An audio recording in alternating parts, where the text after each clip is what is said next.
My mother was diagnosed as a paranoid schizophrenic at 16, and I don't know when she stopped taking her meds, but I suspect it had something to do with my twin brother's death and my father abandoning us. My earliest memory, I was perhaps 4, was hiding in a dog kennel. We had a standard-sized poodle. Her name was Puffin. She was apricot sweet, and my chore was to brush her out. I would never do that now, by the way. That's a lot of work. I would climb into the dog kennel, I would call her in after me, and I'd lock myself in, and that was my safe place. But as I got older, the dog and I didn't fit in the kennel anymore, so I had to find a new safe place. And my mother had trashy romance novels. Now, the themes of those books went way over my head, but there were some lessons I learned that changed my life. V.C. Andrews' Heaven taught me that school was a safe place, and the lessons that I would learn there could take me out of the situation I was in. Danielle Steele's Palomino, if my legs got taken out from under me, I could still get back up on the horse and ride away. And my favorite book then, and still my favorite book today, Victor Hugo's Les Miserables. The lessons of love and loyalty and what that could look like, lit me up. Now at 9 years old, I was done. I fired my mother. I went to court and I had her parental rights removed. I remember the cop taking me to a group home. Since this was an emergency placement, my foster home wasn't ready for me. And I had my 3 best friends, my books, and my backpack. I was only there a couple days. It wasn't a bad place. It was more like a hotel where nobody liked each other. But finally, I got home, going to my first foster home, and that same cop takes me along. But this time, my best friends are on a bookshelf, and my belongings have been put in a trash bag. Now, I don't know many things that are as a blatant shushing of a person's innate worthiness. Like, no, you're not worthy. But I know that most of my clients, and possibly some of you in this room or watching us online, have felt this sense of unworthiness. And it's probably from maybe a small moment. Maybe your mom said, no, you couldn't have the dance lessons. And your little spark was extinguished. Now, by the time I was 19, I was married to my high school sweetheart, and I was 6 credits away from an accounting degree. Nobody wants to hire a 19-year-old accountant. I looked for job after job, and nobody was interested. But I did get lucky. I finally found one. Linda Edwards owned an interior bookkeeping service as a small one-woman bookkeeping firm, 17 clients. It was coming up on 4th quarter. She had a ganglion cyst and could not type. My first day, she says to me, I don't want you to think. I don't want you to ask questions. I just want you to hit the keys I tell you to hit when I tell you to hit them. This is my idea of minimum wage hell. But I took it, and I watched, and I learned. And I thought, I could do this. She was from Tennessee. This business is in Fairbanks, Alaska. It is 40 below zero, and she is reminiscing ad nauseum about the 4 seasons and how much warmer it is in Tennessee. So I finally come to her, and I'm like, listen, if you really want to go home to Tennessee, I've got cash. I bought myself a job. I don't know if you know this, but they actually pay you to live in Alaska. Not because it's cold, but we've given away our mineral rights as residents. So I had saved that up over the years, and I gave her $25,000 cash. I made every mistake in the book. I can and do produce financial statements that you can literally take to the bank, but I had no idea how to run a business. So I made all the same mistakes that my clients come to me about. I worked 100-hour weeks. I didn't pay myself, and I certainly didn't save money for taxes.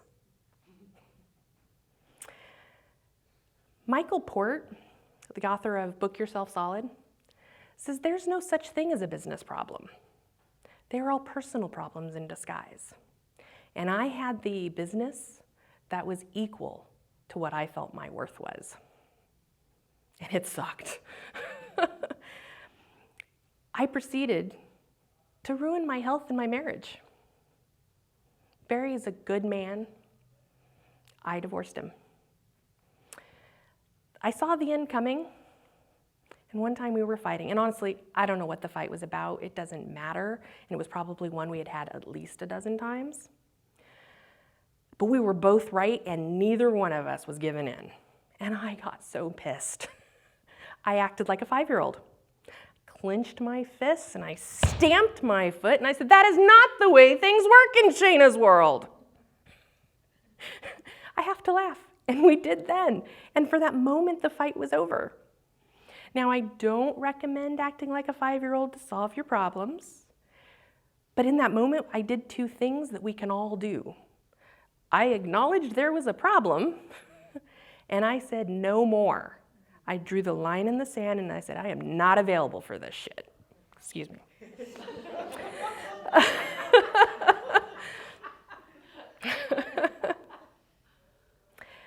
And I divorced him. Now, I went to the library and I read business book after business book, and I was able to pull my business out of a tailspin, but I was still doing all the wrong things. I had managed to save up money to buy a business, and now I was thousands, tens of thousands of dollars in debt. I had the fancy office and the 3-piece suit, and I was the accountant that I thought everybody wanted me to be. This wouldn't have worked back then. Here's the thing. Barry and I stayed best friends. We were apart for 5 years. And in those 5 years, he showed up for me every day in some way, in some small way. If I complained about the internet being slow, he'd show up the next day with a new modem.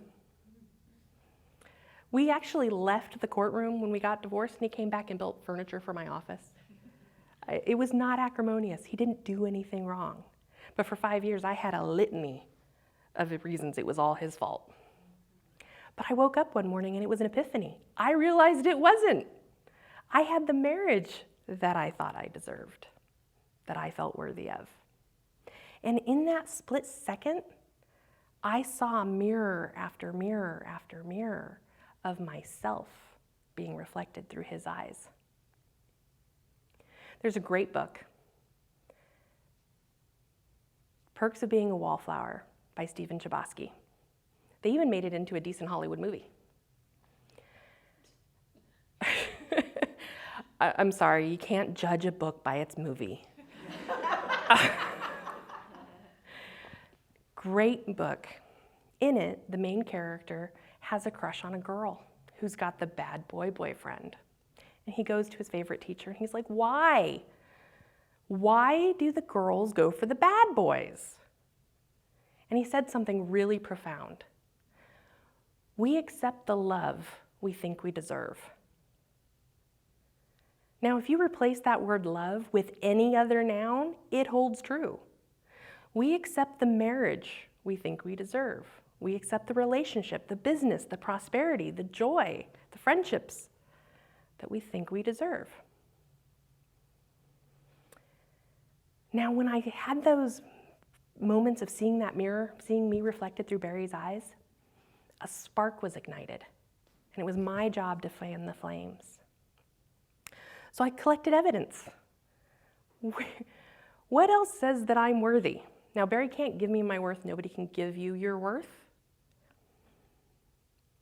But he can show it to me so that I can acknowledge it, so that I can say, I am willing to embrace this. This is so much better than where I was before. I smile because we're now been married 16 years since then. I like to actually say that we've been together off and on for 25 years. It's a little more accurate. And he still does it to this day. It's a mirror for me.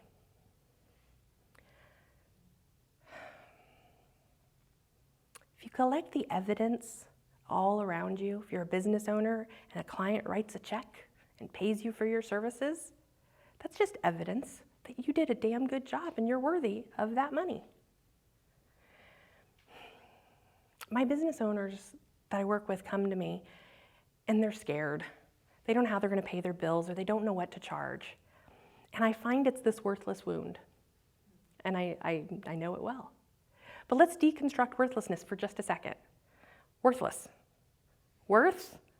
Less.